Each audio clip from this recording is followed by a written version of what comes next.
गोदान। लेखक मुंशी प्रेमचंद।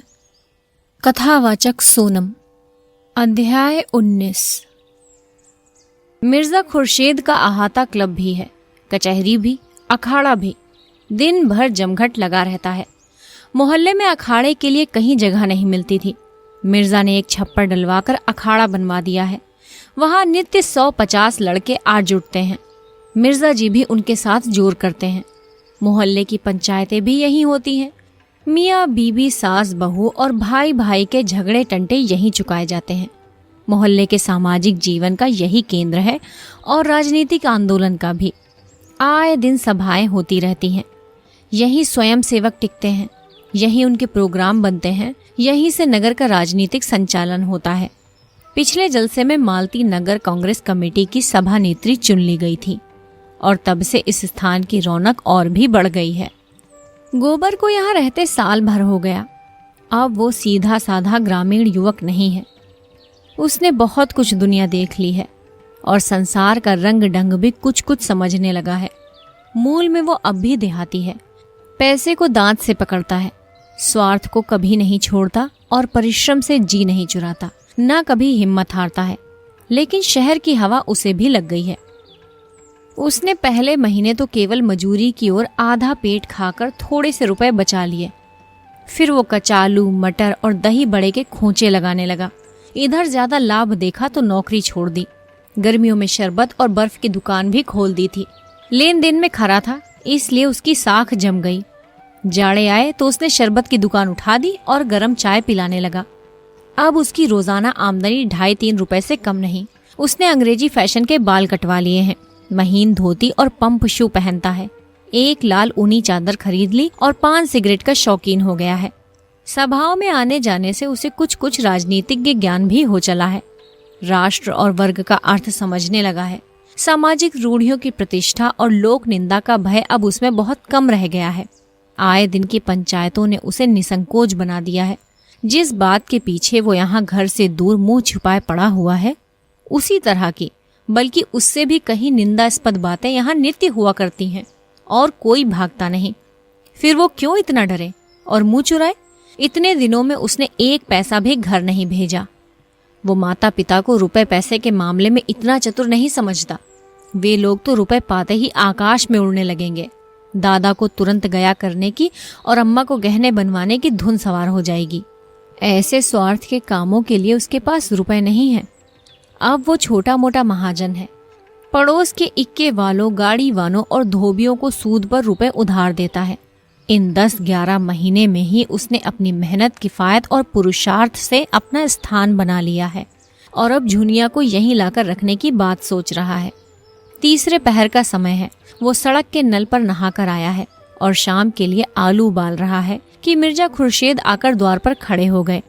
गोबर अब उनका नौकर नहीं है, पर अदब उसी तरह करता है और उनके लिए जान देने को तैयार रहता है। द्वार पर जाकर पूछा, क्या हुक्म है सरकार? मिर्जा ने खड़े खड़े कहा, तुम्हारे पास कुछ रुपए हो तो दे दो। आज 3 दिन से बोतल खाली पड़ी हुई है। जी बहुत बेचैन हो रहा है। गोबर ने इसके पहले भी 2-3 बार मिर्जा जी को रुपए दिए थे, पर अब तक वसूल न कर सका था।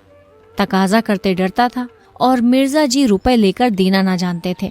उनके हाथ में रुपए टिकते ही ना थे। इधर आए उधर गायब। ये तो न कह सका मैं रुपए ना दूंगा या मेरे पास रुपए नहीं है। शराब की निंदा करने लगा। आप इसे छोड़ क्यों नहीं देते सरकार? क्या इसके पीने से कुछ फायदा होता है? मिर्जा जी ने कोठरी के अंदर खाट पर बैठते हुए कहा, तुम समझते हो मैं छोड़ना नहीं चाहता और शौक से पीता हूँ? मैं इसके बगैर जिंदा नहीं रह सकता। तुम अपने रुपए के लिए न डरो, मैं 1-1 कौड़ी अदा कर दूंगा। गोबर अविचलित रहा। मैं सच कहता हूँ मालिक, मेरे पास इस समय रुपए होते तो आपसे इनकार करता। 2 रुपए भी नहीं दे सकते? इस समय तो नहीं है। मेरी अंगूठी गिरवी रख लो। गोबर का मन ललचा उठा, मगर बात कैसे बदले? बोला, ये आप क्या कहते हैं मालिक? रुपए होते तो आपको दे देता, अंगूठी की बात कौन थी? मिर्जा ने अपने स्वर में बड़ा दीन आग्रह भरकर कहा, मैं फिर तुमसे कभी ना मांगूंगा गोबर। मुझसे खड़ा नहीं हुआ जा रहा है। इस शराब की बदौलत मैंने लाखों की हैसियत बिगाड़ दी और भिखारी हो गया। अब मुझे भी जिद पड़ गई है कि चाहे भीख ही मांगनी पड़े, इसे छोड़ूंगा नहीं। जब गोबर ने अब की बार इनकार किया तो मिर्जा साहब निराश होकर चले गए। शहर में उनके हजारों मिलने वाले थे, कितने ही उनकी बदौलत बन गए थे, कितनों ही को गाढ़े समय पर मदद की थी, पर ऐसे से वो मिलना भी ना पसंद करते थे। उन्हें ऐसे हजारों लटके मालूम होते थे जिससे वो समय समय पर रुपयों के ढेर लगा देते थे, पर पैसे की उनकी निगाह में कोई कद्र न थी। उनके हाथ में रुपए जैसे काटते थे, किसी न किसी बहाने उड़ाकर ही उनका चित्त शांत होता था। गोबर आलू छीलने लगा। साल भर के अंदर ही वो इतना काइयां हो गया था और पैसा जोड़ने में इतना कुशल कि अचरज होता था। जिस कोठरी में वो रहता है वो मिर्जा साहब ने दी है। इस कोठरी और बरामदे का किराया बड़ी आसानी से 5 रुपया मिल सकता है। गोबर लगभग साल भर उसमें रहता है, लेकिन मिर्जा ने ना कभी किराया मांगा न उसने दिया। उन्हें शायद ख्याल भी न था कि इस कोठरी का कुछ किराया भी मिल सकता है। थोड़ी देर में एक इक्का वाला रुपए मांगने आया। अलादीन नाम था, सिर घुटा हुआ, खिचड़ी दाढ़ी और काना। उसकी लड़की विदा हो रही थी। 5 रुपए की उसे बड़ी जरूरत थी। गोबर ने एक आना सूद पर रुपए दे दिए। अलादीन ने धन्यवाद देते हुए कहा, भैया अब बाल बच्चों को बुला लो, कब तक हाथ से ठोकते रहोगे। गोबर ने शहर के खर्च का रोना रोया। थोड़ी आमदनी में गृहस्थी कैसे चलेगी। अलादीन बीड़ी जलाता हुआ बोला, खर्च अल्लाह देगा। भैया सोचो कितना आराम मिलेगा। मैं तो कहता हूँ जितना तुम अकेले खर्च करते हो उसी में गृहस्थी चल जाएगी। औरत के हाथ में बड़ी बरकत होती है। खुदा कसम, जब मैं अकेला यहाँ रहता था तो चाहे कितना ही कमाऊं, खा पी सब बराबर। बीड़ी तमाकू को भी पैसा ना रहता। उस पर हैरानी, थके मांदे आओ तो घोड़े को खिलाओ और टहलाओ, फिर नान बाई की दुकान पर दौड़ो। नाक में दम आ गया। जब से घर वाली आई है उसी कमाई में उसकी रोटियां भी निकल आती हैं और आराम भी मिलता है। आखिर आदमी आराम के लिए ही तो कमाता है। जब जान खपाकर भी आराम ना मिला तो जिंदगी ही गारत हो गई।